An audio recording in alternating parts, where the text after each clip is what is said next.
انسان د پیدایښت حکمت څه دی؟ عبادت.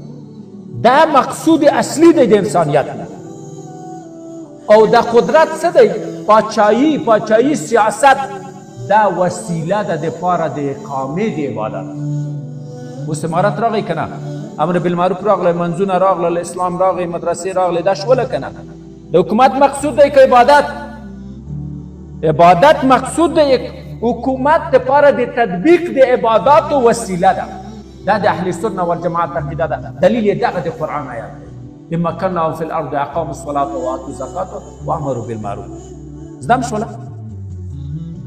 د وابیانو عقیده څه شی ده؟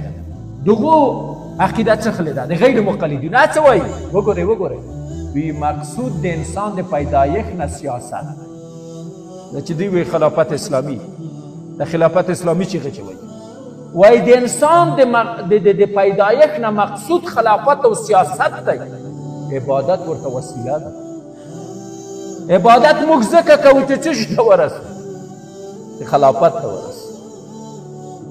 که زه اوس تاسو ته یوه خبره وکړم پښتو، اوس موږ او تاسې هڅه کوي وپسې خو ما ګرځئ، موږ دغه دلیل دی.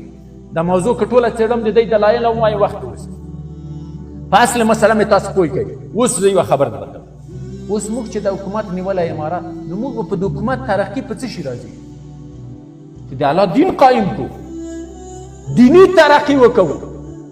موږ به څه وخت کامیاب و د موږ امارات حکومت به څه وخت سرلوړی وي چې دیني خدمات جامعه ته پیش کړي. مقصود څه شی دی؟ دیني خدمات.